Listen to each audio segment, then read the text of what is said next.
2 साल की उम्र में पोलियो हो गया। एक ऐसे शहर में जन्मी, काटावांजी, उड़ीसा का एक छोटा सा कस्बा, Orthodox Marwari family, joint family, जहाँ पे माँ बाप को भी नहीं पता ये पोलियो क्या होता है। डॉक्टर्स को लगा मलेरिया है, इंजेक्शन दे दिया, 50% बॉडी काम करना बंद कर दिया। 1.5 साल तक कोमा की स्थिति पे बेड पे पड़ी रही।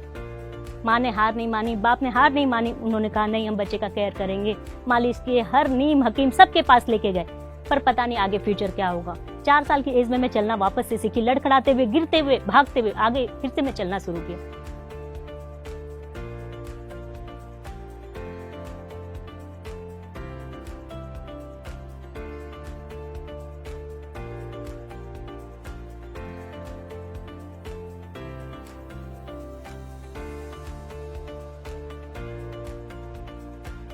स्कूल के लिए जब वो परेशान हुए, एडमिशन नहीं मिल रहा था, कोई भी स्कूल इस बच्चे को लेना नहीं चाहता था। समहाउ कहीं एक स्कूल में एडमिशन मिला।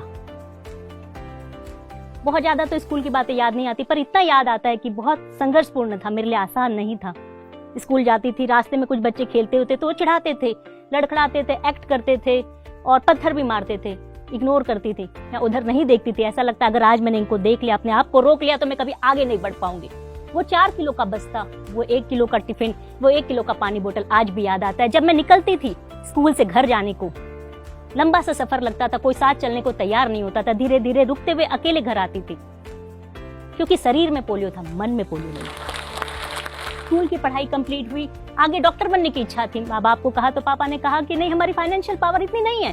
क्या बोलते कैसे बच्चे को, किस तरीके से डिसेबल बच्चे को वो बाहर भेजते, नहीं भेज सकते, तो उनकी मजबूरी थी।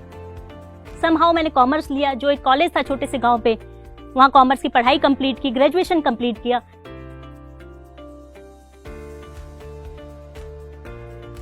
चार साल के बाद अपॉर्चुनिटी मिली कि आप सीए का एग्जाम दे सकते हो, लेकिन घर पे बैठ के दे सकते हो। मैंने बोला बहुत अच्छी बात है, मैं करूंगी कोशिश।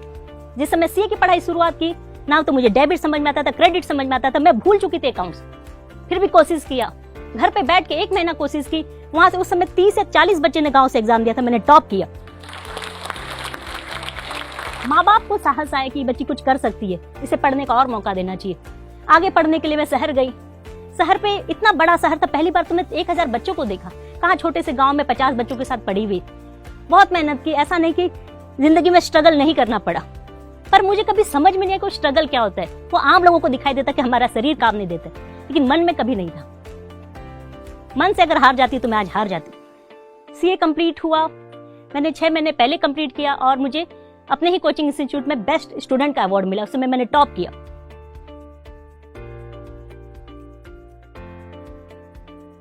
घर पे पढ़ा 2-3 महीना, सब उनको समझ में आया कि लड़की मेहनत बहुत कर रही है, लेकिन हो नहीं रहा है। फिर दिल्ली गई, अकेले दम पे दिल्ली गई, वहां पढ़ाई स्टार्ट की, वहां पढ़ाई करी और एग्जैक्ट 1 ईयर में मैं रैंक लेके वापस आ गई।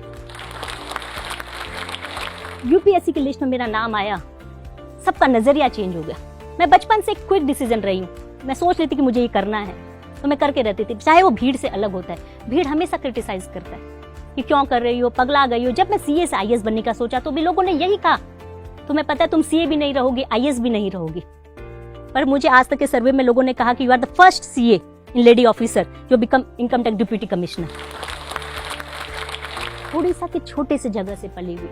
जब मैं दिल्ली में प्रिपरेशन करती थी, इनिशियली मुझे लगता था कि मैं एक छोटे से गांव में पढ़ी हूँ, काश मैं कोई यूनिवर्सिटी में पढ़ती, कोई बड़ी जगह में पढ़ती, इंग्लिश मीडियम में ही पढ़ लेती तो शायद मैं कुछ होती। लेकिन जब क्लियर किया, जब एग्जाम में लोगों से कम्पीट किया, चाहे वो आईआईटीएन हो, एमबीबीएस हो, डॉक्टर हो, सर्जन हो, तो भी बात समझ में कोई फर्क नहीं पड़ता। किताबें वही सेम है, एबीसीडी वही सेम है, अ आ ई वही सेम है। पढ़ने का जुनून आपका अलग है। आप उस किताबों की शिद्दत से पढ़िए, मेहनत से पढ़िए, वही आपको आगे लेके जा सकता है। आज की दुनिया में कोई चीज आपको आगे ले जा सकती है सिर्फ एजुकेशन और परिश्रम और विल पावर। मुझे एक बात याद आती है कि जब मेरा एक डॉक्टर जिन्होंने अटल बिहारी वाजपेयी जी का ऑपरेशन किया था घुटनों का, उन्होंने जब मेरा रिपोर्ट देखा, मेडिकल रिपोर्ट, तो उन्होंने एक बात बोली कि सारिका, हमें लगता नहीं है कि तुम चल सकती इस मेडिकल रिपोर्ट के हिसाब से, लेकिन तुम चल रही हो सिर्फ विल पावर के कारण।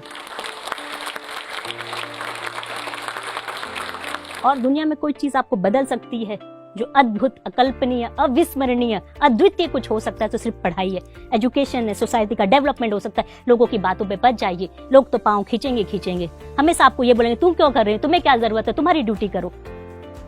पर मेरी सोच है कि मन में आई है, इच्छा आई है तो मुझे उसे करके जाना है। मंजिल मेरी कहाँ है, वो मुझे लेके जाएगी। अगर रास्ते हैं तो ख्वाब है, ख्वाब है तो मंजिलें, मंजिलें हैं तो फासले हैं, फासले तो हौसले, हौसले हैं तो विश्वास है।